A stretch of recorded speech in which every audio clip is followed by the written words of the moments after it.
Kalimantan is the largest island in Indonesia, famous for its wide array of arts and cultures, as well as very interesting traditional foods.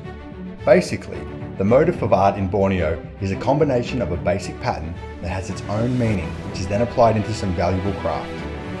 Not only that, traditional cuisine with different flavours gives Kalimantan its own charm for tourists.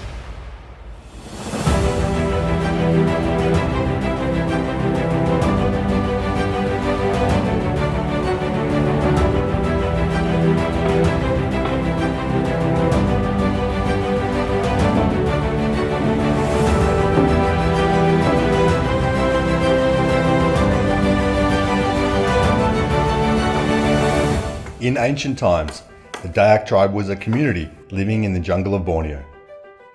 Such a unique environment breeds a beautiful observation of nature. The carving motifs used by the Dayak community often take the form of nature, such as plants, animals, and various symbols of their beliefs. Although there are similarities of flower motifs from other regions in Indonesia, orchid motifs contained in Borneo wood carving is very different from other areas. These motifs are done with great appetite and tenacity. Originally, the motif was drawn on a sheet of cardboard and then traced to the surface of the wood to be carved. Usually, carving is carved or depicted in a talawang or a kind of shield. The purpose of the picture is usually to frighten the enemy when it is fighting.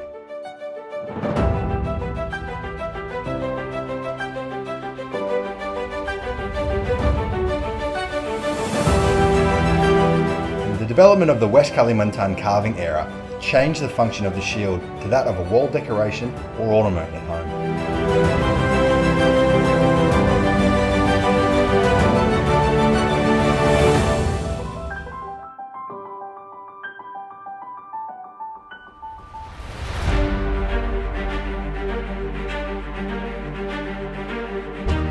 Traditional and hereditary community skills in cultivating plant roots are still maintained and even more developed. Leaves, parupuk, or commonly called the taro plant, where water is the main raw material in making the webbing. This plant is widely found along the Kapuas River. Interrupted by busy housekeeping, the mothers twist the leaves that have been dried and woven to be used as mats.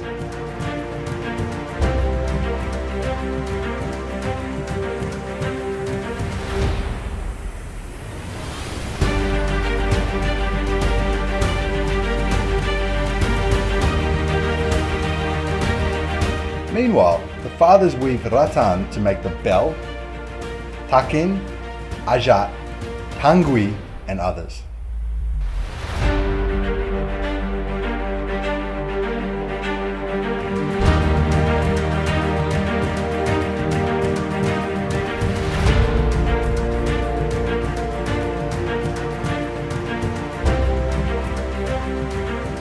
Initially, they make this wicker craft complement the needs of the household or as a means to work.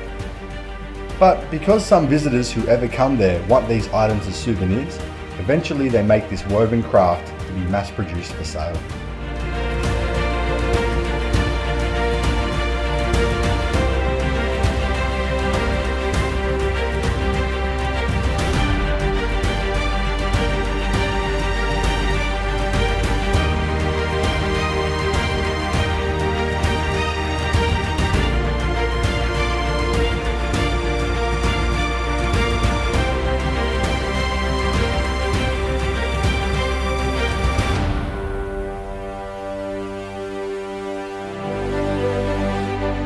Not only souvenirs of rattan materials, locals are also good at making bracelets, necklaces, and belts made of beads.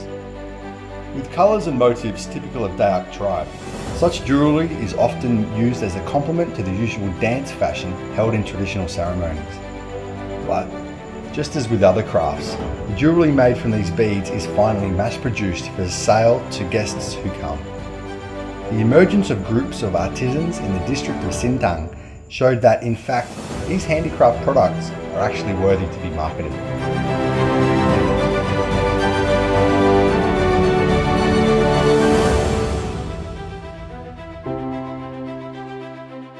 Mandau is a distinctive sharp weapon of Borneo. In ancient times, mandau served as a weapon to defend a person in battle.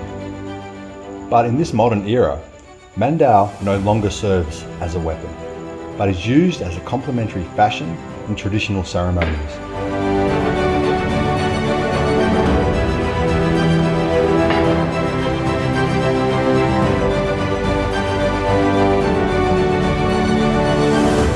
Blacksmiths only produce mandau as a mere decoration or because it serves orders. They switched to making knives and machetes for domestic use.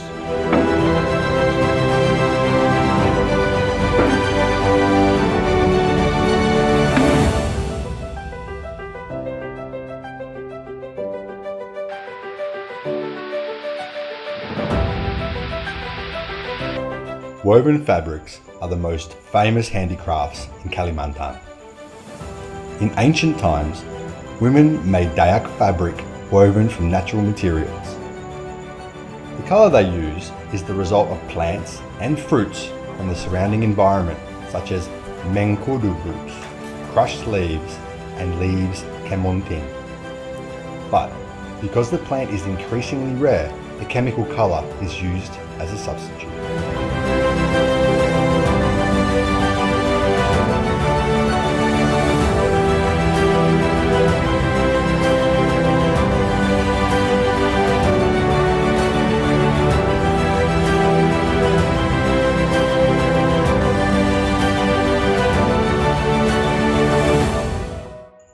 Kobus is a gallery built in the middle of the city of Sintang. The gallery is a place for the craftsmen and their various works are made and sold there. The dwellings of the city are of miniature houses on stilts with sturdy wooden material that is typical characteristics of Borneo's original houses. They call it by the name of Rumah Batang. In this place you can find and buy handicrafts made by locals in several areas throughout the Sintang district.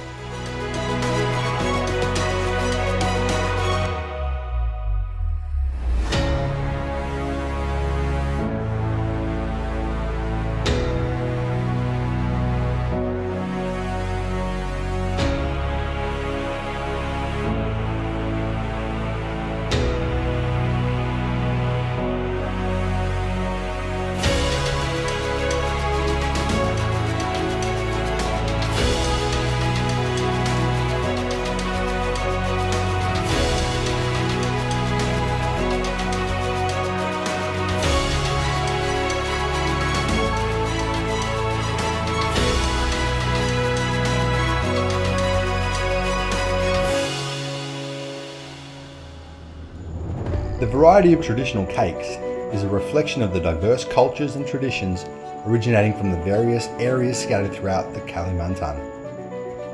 Basically, there is no single form of Kalimantan food, but rather the diversity of regional cuisine that is influenced by the growing culture of the region. Upaya pemerintah Kabupaten Sintang dalam memajukan kuliner khas Sintang, kami melalui beberapa organisasi perangkat daerah terkait setiap tahunnya mengadakan lomba menu makanan tradisional. Ini bertujuan untuk menggali, kemudian mendorong dan mempertahankan makanan tradisional yang ada di kabupaten kami.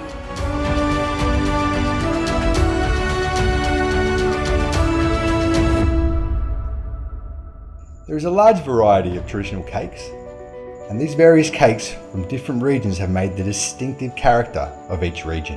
There are many bakers who develop traditional cake businesses in Kalimantan as a source of income, so it encourages an increase in the regional economy.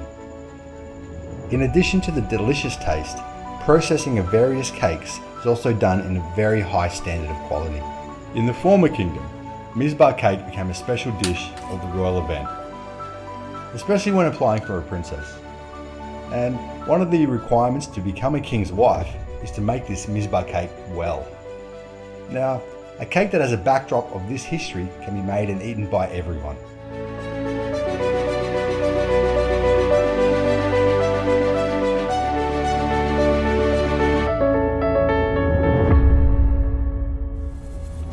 Kemudian kue yang sangat terkenal juga, semua orang kalau ke Sintang mesti membeli, yaitu kue semprong. Kue semprong ini sangat enak rasanya. Untuk di Kalimantan Barat ini sangat terkenal, kue semprong dari Sintang.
Memberikan packaging yang lebih menarik melalui organisasi perangkat daerah, kami juga mengadakan pendampingan dengan ibu-ibu atau mereka yang mengusahakan makanan tradisional supaya packagingnya juga menjadi daya tarik tersendiri bagi wisatawan yang berkunjung ke Sintang.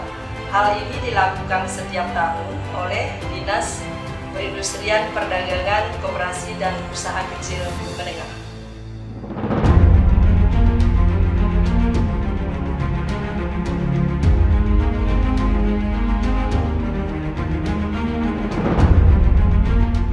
Lemang, made from sticky rice mixed with coconut milk and then put into bamboo. Then the bamboo is burned.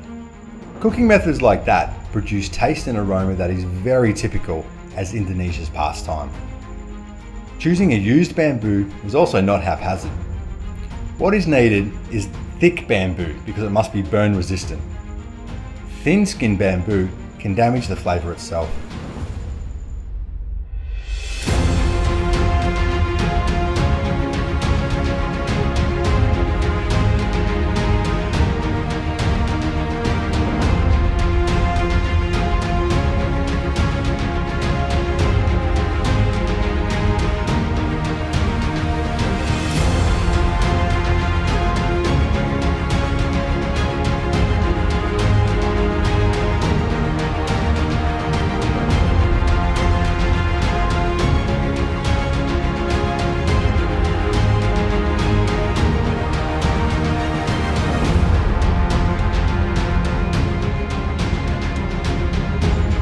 One of the many natural wealth that we encounter in the Sintang district is the abundant fish.